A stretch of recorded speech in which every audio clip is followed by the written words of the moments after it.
Акыркы жылдары кекечтиктен жапа чеккен, тили чыкпаган, өз оюн жеткире албаган балдардын саны арбын болууда. Туугандардын, жоро жолдош кесиптештердин арасында дал ушул көйгөй менен алып урушкан ата-энелер жок эмес. Адистер да бул нерсени таанбай, ар бир 3-чү балада көйгөй жара алып жатканын билдиришүүдө. Учурда анчайын байкалбаганы менен келечекте мындай тенденция олуттуу маселелерди жаратышы мүмкүн. Балдардын тили чыкпай жатканынын себептери өтө көп. Тагыраагы баланын өз учурунда сүйлөшү эненин кош бойлуу мезгилиндеги абалына көз каранды. Андыктан түйүлдүк кезден кам көрүү керек. Баламдын акыл эси жайында болсун десе, эне кош бойлуу экенин сезер замат каттоого туруп, дарыгердин көзөмөлүндө болуп, курсактагы баланын патологиясын аныктаган тийиштүү текшерүүлөрдүн баарынан өтүп, бат-бат анализ тапшырып турушу керек. Ошондой эле кан басымын, гемоглобинин да текшерип турушу шарт.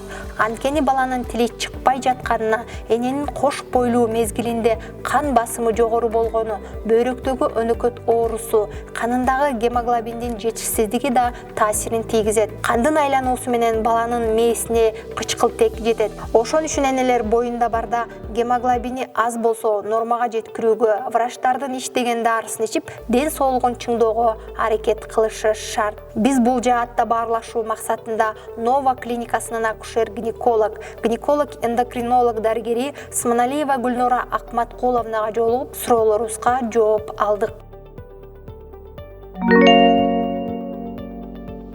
Бул аябай чоң тема. Бул жөнүндө көп кишилер, көп аял кишилер билсе жакшы болмок. Анткени деген болочок балага чоң белек болмок да биринчи эң чоң белеги болот да, биринчи пландагынча. Анткени көп оорулардан алдын алса болот. Бала пландап жатканда, бала пландоо 3-6 ай мурун башталыш керек. Ага чейин сактануу керек, сөзсүз түрдө сактануу керек. Аларга эмнелер керет, сразу айтып берейин, азыр. Бул эң маанилүү нерсе, анткени деген керектүү анализдер бар. Булар эң биринчи мисал кылып келтирсем, иммуноглобулин G деген анализ бар да.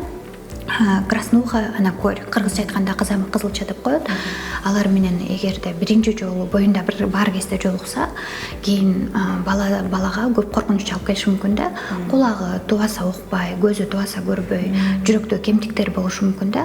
Ошон үчүн сөзсүз түрдө ага анализдерди бала пайда боло элек кезде тапшырып, эгерде сизде иммунитет жок болсо да, алдын ала сөзсүз түрдө барып вакцина алып, даярданып, иммунитетти пайда кылып, анан бала пландаш керек да. Ошондо сизде андай оорулардын коркунучу жок болот. Андан тышкары дагы анализдер бар. Бул ВИЧ, баарыбыз билгендей коркунучтуу инфекция, гепатит Б, С, бул анализдерди сифилис анализ да. Буларды сөзсүз түрдө пландап жатканда гана тапшырыш керек. Анткени оорулар болсо, сөзсүз түрдө ага чейин лечение кылып, анан даярдануу зарыл да. Андан тышкары дагы эң керектүү анализ бул жыныстык катнаш менен жуккан инфекцияларда. Бизде көп проблемалар бар.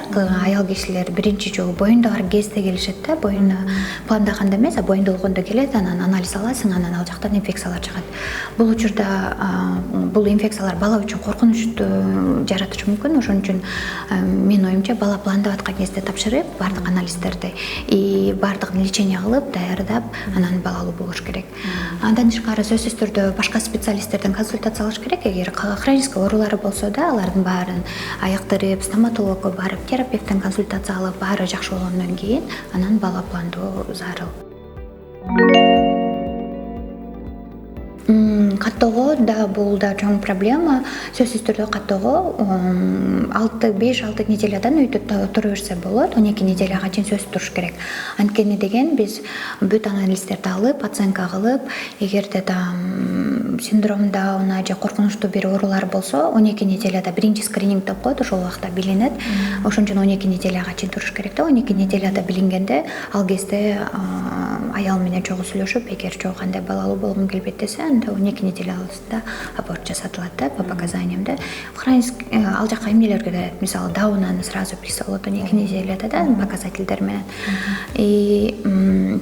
Ошон үчүн сөзсүз түрдө 12 неделяга чейин барып канчалык эрте турса, ошончолук жакшы. сонун зoro да. Анткени деген бизде энелер айтып калат го, эрте төрөсөң жакшы, жеңил төрөйсүң да. Бир жагынан ойлоп калам, бул туурабы деп, анткени деген бизге энелик клеткаларды Кудай запас менен берет экен да. Сиз негизи биз төрөлө элек кезде эле аялдарга уже запас берип коет. Алар саны примерно 1 миллиондой берилет да. Төрөлгөндөн кийин алардын саны өлүп 400 миң калат экен. Алардын саны программа бар экен да, тайын өзүнөн өзү эле өлө берет экен. Эч нерсе действий кылбасаң эч кандай биз жардам бере албайбыз да, токтотуп. Алар өлүп 25 жашка чейин биринчи менструация келгенде, это 13-12 жашта, ал кезде примерно 400 миңде калса, 200 миңде 400 миңге калса, тогда уже 25 жашта алардын саны 200 миң 100 миң калат. Анан алардын саны 37 жашта резко түшөт экен, это доказали, да, резко азаят экен дагы 25 миң эле калат экен. Мен эмнеге булардын баарын айтып атам? Анткени деген алардын саны канча азайса, качество яйцеклеток да, энелик клеткалар качествосы ошончо жаман болуп баштайт да. Синдром Дауннун саны көбөйүп баштайт, проценти да. Ошон үчүн канча эрте төрсөң, ошончо жакшы деп айтылып калат да, эрте пландасаң. Бирок деген бизде медицина аябай өнүккөн, бардыгын алдын алса болот. Боюнда бар аялдар боюна боло элек кезде эле 3 ай 6 ай мурун уже витаминдерди ичип башташ керек. Анткени деген бизде сперма эркектик уруктук менен энелик клетка экөө жолукканда эле уже нервный система пайда болуп баштайт да. Ошо нервный системада порог развития, ар кандай нарушение ошондо эле башталат. Ошол болбош үчүн 3 ай 6 ай мурун сөзсүз ичиш керек. А бизде эмне беременность болгондо да, боюнда бүткөндө, тесная беременность кылып задержка болгондо билет да, ал кезде уже бала 3-4-5 неделя болуп калат да, кээде даже көп кыздар байкабай там чоң срокто билип калат. Ошон үчүн бала пайда боло элек кезде ичиш керек. Бул витаминдердин эң важный витаминдердин ичинен бул фолио кислотасы. Бул дозировка 400-800 микрограмм. Бала пландап жатканда и энеси, и атасы тоже ичиш керек да, чтобы качество эркектик уруктардын качествосы жакшы болуш үчүн да, аялдыкка да жакшы болуш үчүн, кошулганда көп проблемалар болбош үчүн. Андан тышкары аял киши сөзсүз түрдө йодомарин витамин ичиш керек. Бул деген йод жетишпесе, биз өзүбүз эндемический зонага киребиз да. Биз жеп аткан туз колдонуп атканда алар бизге пока жетиштүү, а боюнда бар кезде эки эсе өскөндүктөн, потребность да эки эсе көбөйгөндүктөн сөзсүз түрдө йодомарин ичип коюш керек, йод ичип коюш керек да, 200 микрограмм дозировкасы. Андан тышкары темирдин жетишсиздиги да, темир жетишпесе, аялга гана зыян болбостон, балага да сөзсүз түрдө проблема болот. Да, аскандуулук. Аскандуулук эмнеге? Анткени темир деген бул негизги жумушу мээге кислород ташыйт, кычкылтек, и денеге ташып турат да керектүү тамактарды. И бала өзү теңдүүлөрдөн арта калып, сүйлөгөнү кеч болуп, ушундай болушу мүмкүн да. Ошон үчүн сөзсүз түрдө анализ тапшырып, эгер жетишсиз болсо, сөзсүз түрдө ичип даярдануу зарыл. Андан дагы важный анализ бар, бул деген витамин D анализи. Азыр бардык аябай элде мода болуп кетти окшойт, элдин баары уже билип калышты. Мындай кезде, боюнда жок кезде ал өтө деле коркунучтуу эмес, бирок боюнда пландап жаткан кезде сөзсүз түрдө анализди тапшырыш керек. Анткени деген анын жетишсиздиги сөөгүн системаларында, диштери азыр аябай көп бузулуп атат балдардын, ошол витамин D жетишпегендиктен да, и иммунитетке дагы участвовать этет витаминде. Сөзсүз түрдө ал анализди тапшырып, анын дозировкасын ошого жараша жазып беребиз. Талак бул ооба табигый процесс. Бул витаминдердин жетишсиздигинен келип чыкпайт негизи. Бул бизде эволюция деп коет да, илгери деген көп условиялар болбогондуктан Кудай бизди ошентип жаратып коюптур, чувствительный кылып коет да, аялдычы, чтобы отравляция кылбаш үчүн да. Ошон үчүн гиперосмия деп коет. Запах деле мындай обычный житте 10 эсе житте сезип каласың да. И ал илгери деген отравляция деп бар нерсе жеп алганда ошолордун баары болбош үчүн ушул процесс биз дагы деле өнүгүп жакшы заманда жашап атсак деле бизде калып калган да, генибизде. Ар кимдин организми ар кандай реагируйт. Кээ бирлер талгак болбойт, кээ бирлер болушу мүмкүн, бирок медицина аябай өнүккөн. Сөзсүз түрдө дарыгерлерге кайрылса жардам бере алат. Вирус инфекциялары өзү мындай кезде коркунучтуу болбосо, боюнда бар кезде аябай коркунучтуу турат да. Оорубаганга аракет кылыш керек. Бизде эмне бар? Бизде атайын вакцина бар.